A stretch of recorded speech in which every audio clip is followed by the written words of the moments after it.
Bonjour à tous, on part aujourd'hui chez Nianli avec la présentation d'une nouveauté, il s'agit du KM01. Ce combo clavier-souris a été présenté lors du CeBIT 2016, ça arrive en France, on le trouve aux alentours de 59,90 €. Il existe plusieurs finitions avec des coloris noirs, vert, rouge, bleu, argenté ou encore doré.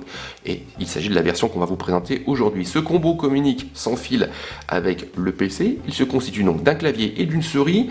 L'orientation est clairement bureautique, travaille sur le design, finition aluminium, châssis relativement mince comme on va le voir, également quelques touches multimédia. Donc présentation, il s'agit du KM01, c'est signé Nianli et ça appartient à la série Termin AI.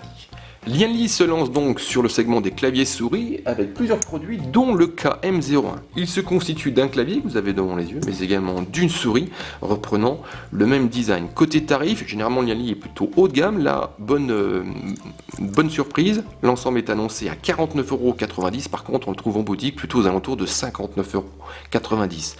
Plusieurs finitions de disponibles avec du noir, du vert, du rouge, du bleu, de l'argenté ou encore du doré. Il s'agit de la version que je vous présente aujourd'hui. L'orientation bureautique, pas du tout gaming, donc pas de touche mécanique, des interrupteurs à ciseaux. On retrouve une finition en aluminium sur le dessus, un châssis en plastique relativement fin, 2 cm d'épaisseur au maximum, le poids très léger, inférieur à 500 g. Donc si je vous le pose sur le bureau, on a un clavier qui se laisse véritablement oublier assez rapidement. Au niveau des touches, le mieux, au niveau de la sensation, on va retrouver ce qu'on peut avoir avec un ordinateur portable. Et côté bruit, on l'entend quasiment pas du tout, donc je vais vous faire une petite démonstration. Voilà, donc le seul bruit possible c'est peut-être au niveau de la touche espace, mais pour le reste on a un ensemble très silencieux.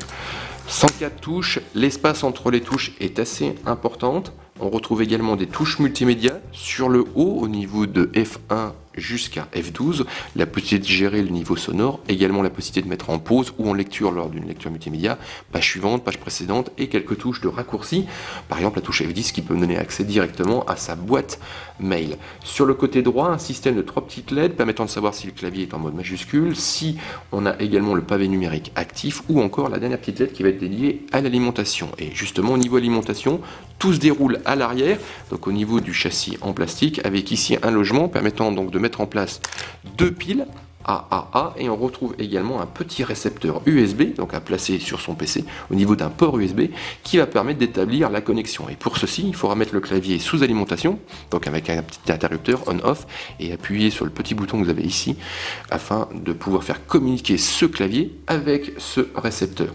La souris reprend le même mode de fonctionnement, donc on verra ça juste après avoir terminé cette petite présentation donc de ce clavier. À l'arrière, 5 petits tampons en caoutchouc qui permettent d'amortir la frappe mais également de limiter les phénomènes de glisse. On retrouve également ici un système de réhausse permettant d'ajuster l'inclinaison donc de frappe de ce clavier. Au niveau dimension, 441 mm au niveau de la longueur, 124 mm au niveau de la hauteur tel que je vous présente et une épaisseur maximale de 2 cm. Et question poids, c'est très léger puisque c'est inférieur à 500 g.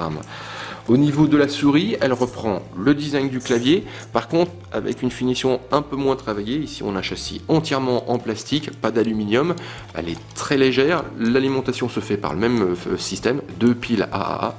Donc je vais vous montrer, voilà.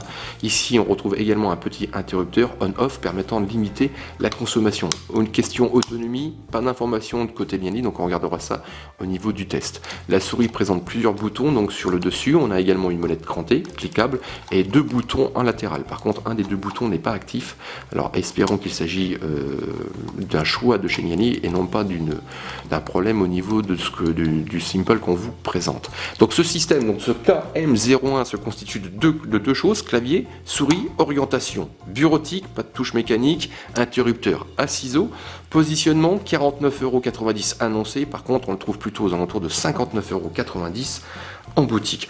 On se retrouve donc prochainement sur Jifu pour un test complet donc de ce KM01, donc de cet ensemble clavier souris, c'est signé Nianli et ça appartient à la gamme Termin AI.